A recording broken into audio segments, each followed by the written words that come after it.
Well, good afternoon. It's wonderful to be back here in South Florida. I'm really happy to be joined by the Attorney General of Florida, Ashley Moody. I'm also happy to be joined by our new Secretary of State, Cord Byrd. We also have Pete Antonacci, who actually ran the election in Broward down here in 2020. He's now the Director of the Office of Election Crimes and Security for the state of Florida, the new office that we created on July 1st. We have Acting FDLE Commissioner Mark Glass, and of course we have Representative from nearby Chip LaMarca. As many of you know, we've worked really hard on election integrity and election security. During the 2020 election cycle, people actually looked back at Florida as having done an efficient and transparent election, and you saw many other states that had huge problems, and people said, why can't they just do it like the state of Florida? So we were happy about that. Obviously, there was a change down here that happened. There was a change in Palm Beach, and those were both positive changes for 2020. But you also had the fact that we didn't make any unconstitutional changes to election procedure. We basically followed the law, and the voters were better for it, and the transparency was better, and people had better confidence. At the same time, yes, comparatively, we did a lot better, but we still had work to do. And so we made very clear in the next legislative session after 2020 that this was going to continue to be a priority. And so in the last two legislative sessions, we've done more on election integrity than any state in the country. We've done things like make ballot harvesting a felony offense in the state of Florida. We have said that you cannot just send out mass ballots without the voter requesting an absentee ballot. We've said that for absentee ballot requests, there needs to be an identification. Just like if you go into the polling place, you have to show an ID to vote in person. We want to make sure that absentee ballot is actually going to the voter who's requesting it.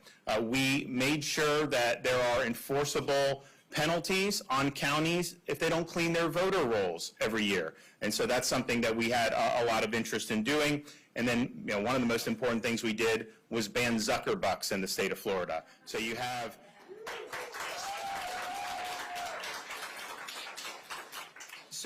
this, and no one really had seen this before. You had hundreds of millions of dollars go into the election in 2020, and instead of running ads or doing things like that, the money went directly to election offices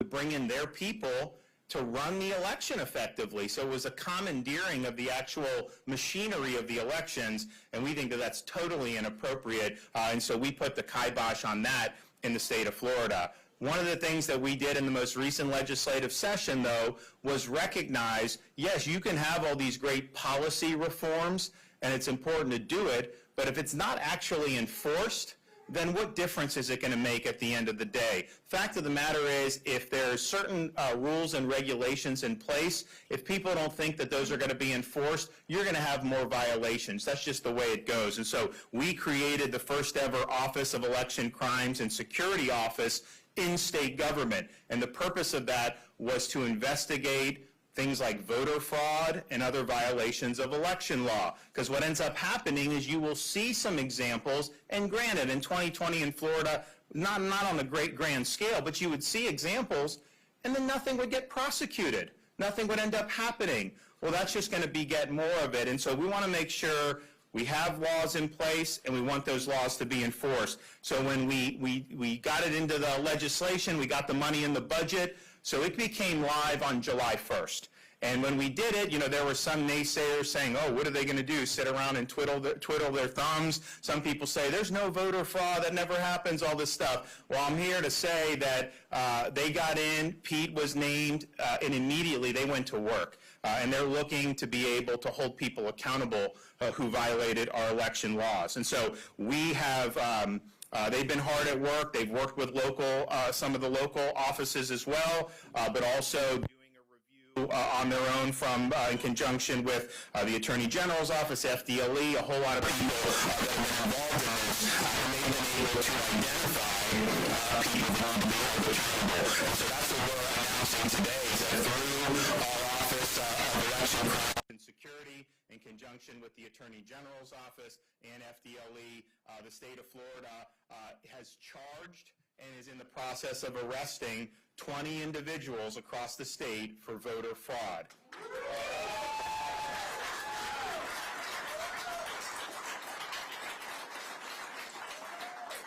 Now, the majority of these people illegally voted in Palm Beach, Broward, and Miami-Dade, although there are others in other parts of the state. These folks voted illegally in this case, and there's going to be other grounds for other prosecutions in the future. They are disqualified from voting because they've been convicted of either murder or sexual assault, and they do not have the right to vote. They have been disenfranchised under Florida law, and Amendment 4 that passed specifically included people that have been convicted of sexual assault and homicide from being able to have an automatic restoration of their voting rights. And so they did not go through any process. They did not get their rights restored, and yet they went ahead and voted anyways. That is against the law, and now they're going to pay the price for it. So they will be charged. They are being charged and arrested today with election fraud. This is a third-degree felony in the state of Florida. They could face a $5,000 fine and up to 5 years in prison for illegally voting in our elections.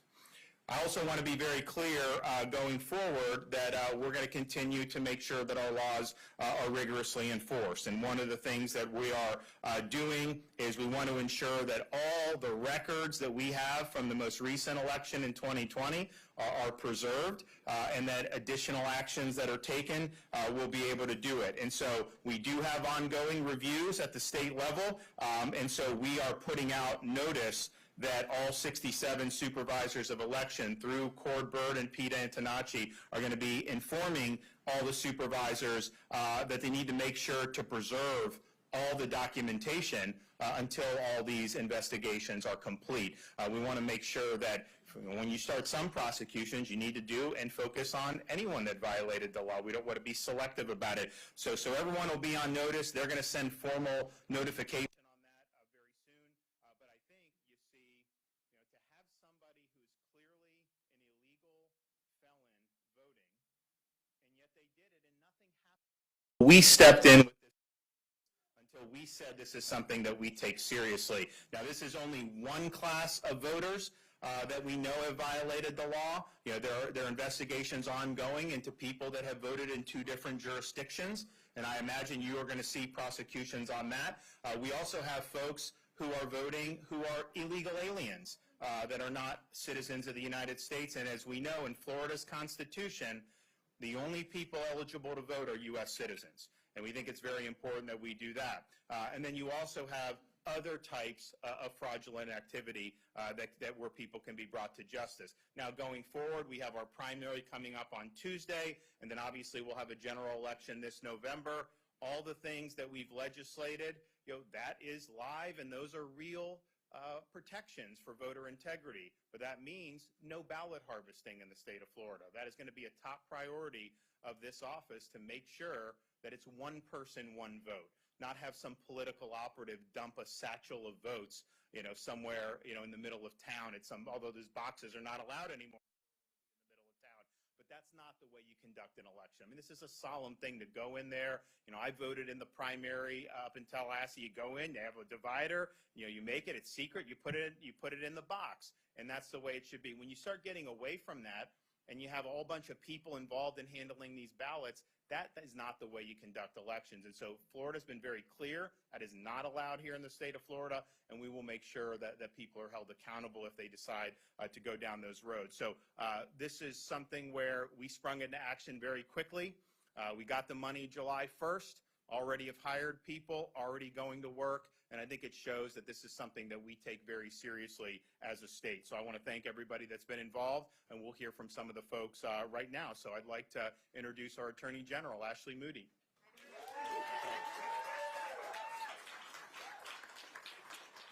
Well, we appreciate those of you that have joined us today for this announcement. And I know what I'm hearing is excitement that the state of Florida is officially recognizing today by these actions that we will enforce the law and that we do take election security very seriously. I can tell you as a former federal prosecutor and judge, anytime you announce a criminal action. It is a solemn thing. It is a serious thing. And so we want to recognize today that in order for a democracy to persevere, in order for us to remain a country and a state under a rule of law, we must have men and women that are willing to enforce those laws.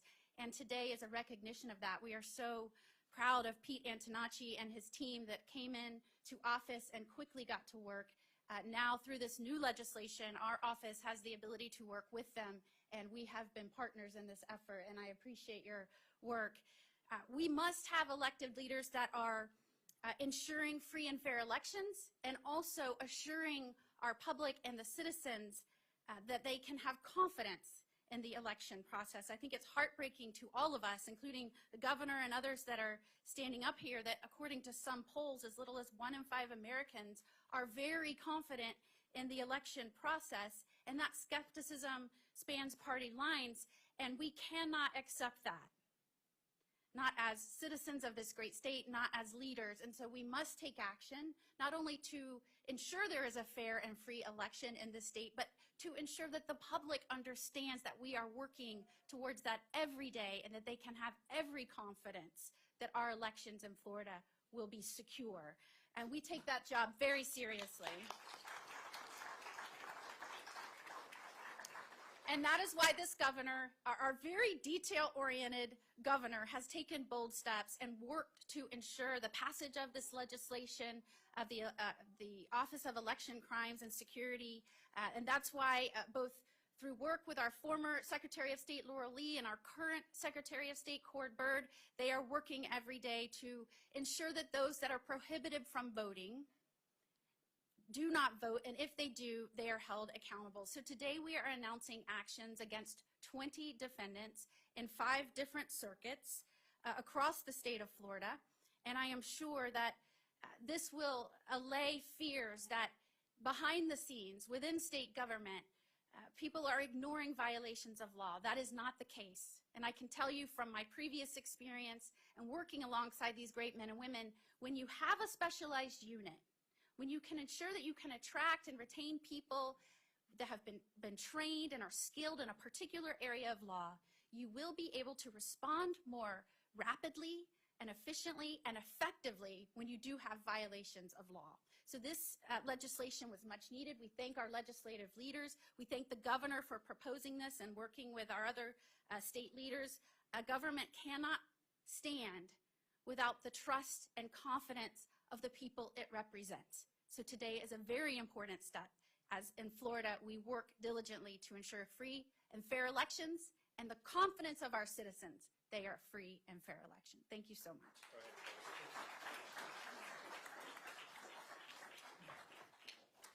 Good afternoon. First, I'd like to begin by thanking Governor DeSantis for his steadfast commitment to protecting our elections. Time and again, Governor DeSantis has fortified elections integrity by investing in our elections infrastructure and enacting laws that protect voters and their votes. Equal to our responsibility to administer open and honest elections is our duty to protect the sanctity of the vote. Prosecution of voter fraud discourages violations of law and gives voters greater confidence in the elections process. We applaud Governor DeSantis for his appointment of Pete Antonacci as Director of the Office of Elections and Crimes and Integrity. Pete has come in and doggedly investigated these crimes in a very short period of time and just done a fantastic job, and we're proud of the progress he and his team have made in this short amount of time. The stakes for rooting out election fraud and malfeasance are extremely high, as even minor corruption in the elections process threatens the constitutional right to representative government. There's been plenty of doubt and skepticism from critics about the necessity of a specialized unit to investigate elective fraud.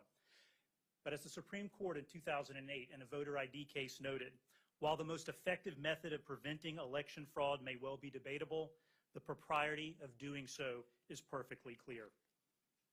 Today, the necessity and propriety of the Office of Election Crimes and Security is on full display. These arrests send a clear message to those who are actively engaging in election crimes or irregularities that our team of highly skilled investigators will undertake a thorough examination, and if evidence is found of a crime, you will be held accountable. I also want to give credit to our partners in law enforcement, without whom we could not do this important work. The FDLE, the Statewide Prosecutor's Office, and of course the Attorney General have been indispensable during this investigation. We will continue to work with our law enforcement partners at every level to ensure that we are able to face evolving threats to our election system. I want to again thank Governor DeSantis for his leadership and commitment to elections integrity and for holding this press conference to bring attention to the great work this office is doing to safeguard our elections. The Department of State works hard every day to uphold the law and to ensure that Floridians continue to lead the nation in elections integrity. Thank you. Okay. Pete? Thank you, Governor, for your leadership, and thank you, Attorney General Moody. This is a special day for those of you who observed elections over the years, because this is the day that we begin taking fraud seriously. And you begin taking fraud seriously by assigning consequence to bad acts. It's been well known in the political science community for a long time that we have had a problem with ineligible voters casting ballots in elections in this state, and nothing has been done about it until now. And you may think that 20 voters is not a lot, but you're in Broward County, and you know that you just elected a person to Congress here this year by 5 votes. And I'm certain that in that tranche of voters, there are plenty of illegal ballots cast. And it is just awfully unfair to the supporters of political candidates, to the candidates, and to the public at large that this sort of thing has been allowed to go on.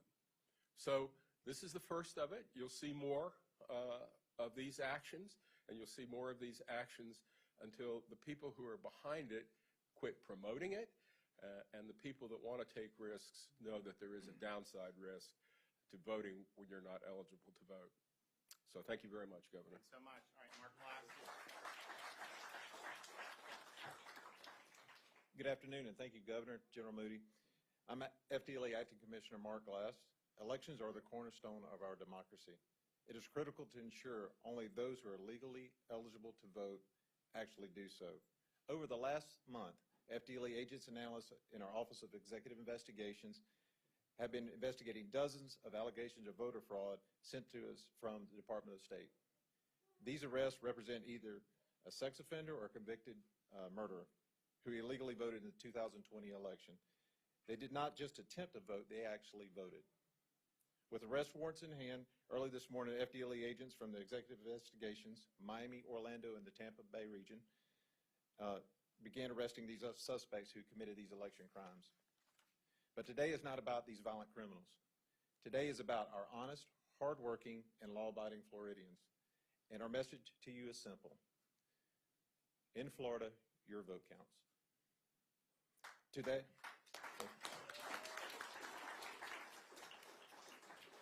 that end, we will do everything in our power to ensure that those who cannot legally vote never cast a ballot. One of the most important ways we can ensure election integrity is to investigate and arrest those who violate our election laws. Thank you to our FDLE agents and analysts working in conjunction with the Department of State Office of Election Crimes and Security, Attorney General's Office of Statewide Prosecution. I know each of you have been working diligently on these cases and will continue your efforts to ensure the security of Florida's election. Your work sends a strong message just days before a primary election. In Florida, when we say we have reliable and accurate elections, we mean it. I want to thank Governor DeSantis for his commitment to making sure Florida is a national leader when it comes to having secure elections. Let me conclude by saying that we will continue working with the Office of Election Crimes and Security and the Office of Statewide Prosecution to hold those who commit these crimes accountable. There will be more arrests to come. And anyone out there who is thinking about engaging in illegal ballot harvesting or other election crimes, don't do it, because we're coming at you. We are going to identify and investigate these crimes and work closely with those who are prosecuting them. And I want to say, don't do it. Please don't do it, because we're coming.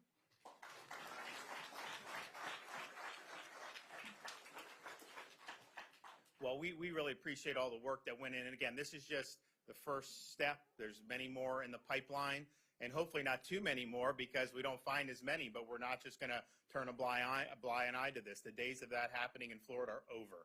And I understand there's different prosecutors. Some of them, it's not that they're necessarily ignoring, it's just their specialties are some of the other more traditional crimes. I get that. I do think there's probably some prosecutors that have been loath to take these cases. Well, now we have the ability with the Attorney General and the statewide prosecutor to bring those on behalf of the state of Florida, because you have a vote here for some of these elections that affects people in other counties depending on the election and the race. And so it's really a major interest for the state as a whole that we do it and we do it right. And so again, there'll be, I think unfortunately, there'll be more prosecutions for some of the illegal felons.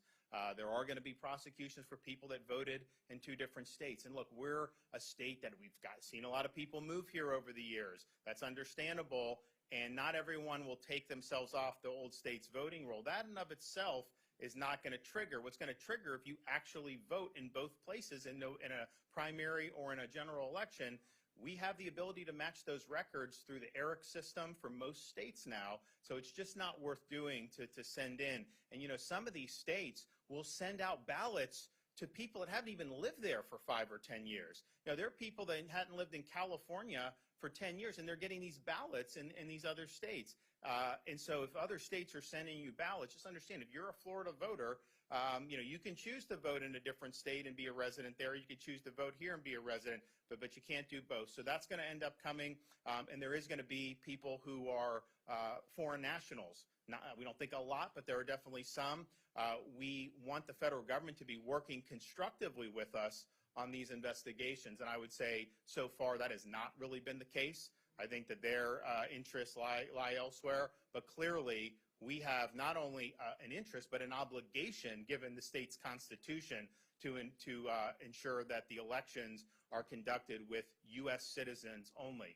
And so we're going to be looking for that as well. So and of course the ballot harvesting is something that has gotten totally out of control around this country, and it undermines the confidence that people have in these elections. And so we are not going to countenance that in any way, shape, or form. Yes, sir.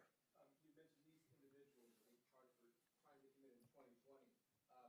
Do you report anything that's happening now that we're early voting? Do you guys have, you want to take that? Sure. Thank you, Governor. We're going to be very watchful of the people who vote, and we're going to be comparing the people who vote in this primary to the people who are ineligible. So we're going to keep up with this election coming up, and we'll keep up with the general election as well.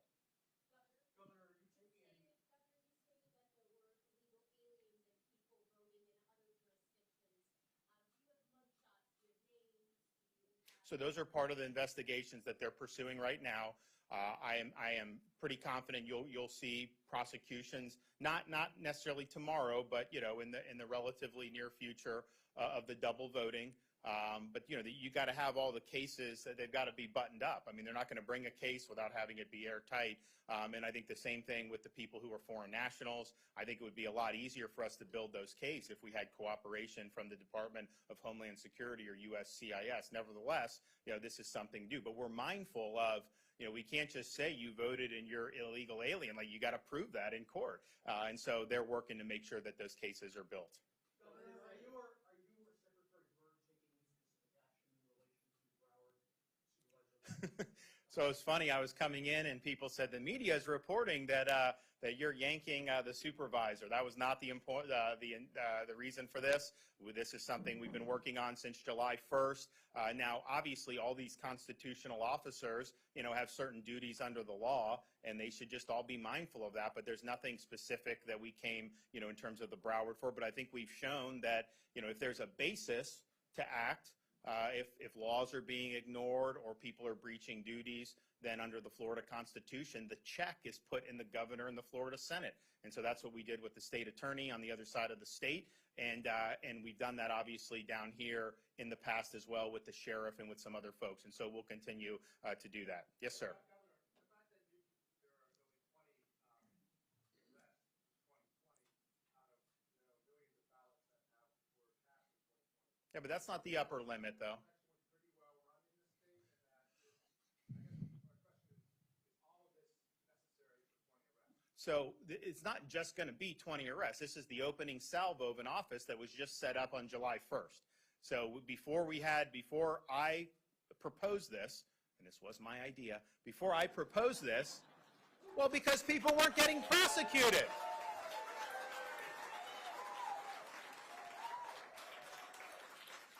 But before we proposed this, there were just examples of this stuff seeming to fall through the cracks. So this is the opening salvo. This is not the sum total of 2020. Now, I do think we did do a good job. And I've said that the morning after the election. I said, you know, everyone knows the results in Florida. No one knows the results in about a dozen states. And we're all waiting, and there's ballot dumps and all this stuff. That's not the way to conduct an election. So we did do a good job.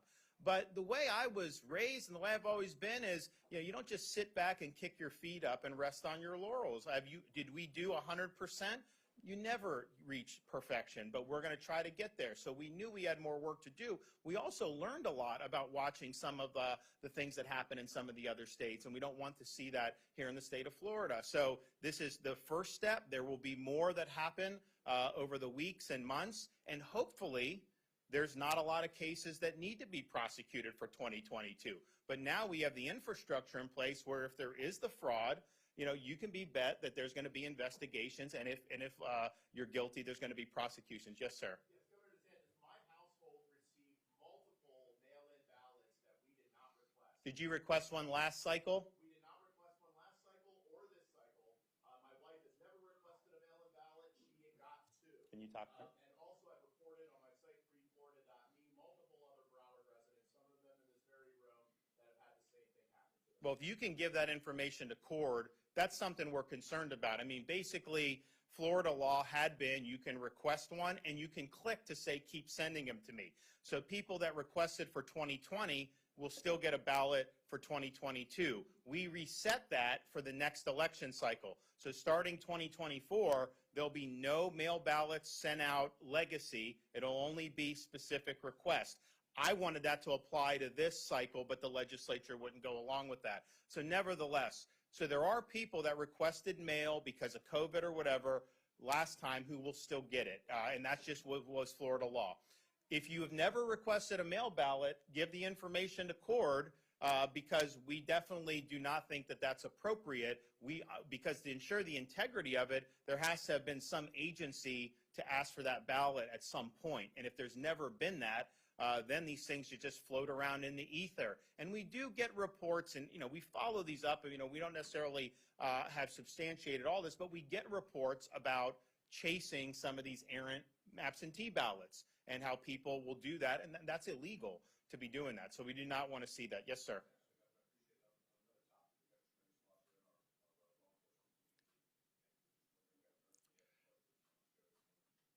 Well, we put out something on the social media. You know, when I heard the news and the status was kind of in the balance, you know, Casey and I were praying, and we hope for the best. But obviously, you know, it's a devastating loss. You know, we are looking forward to hopefully being able to get down and pay our respects when they do the remembrance ceremony.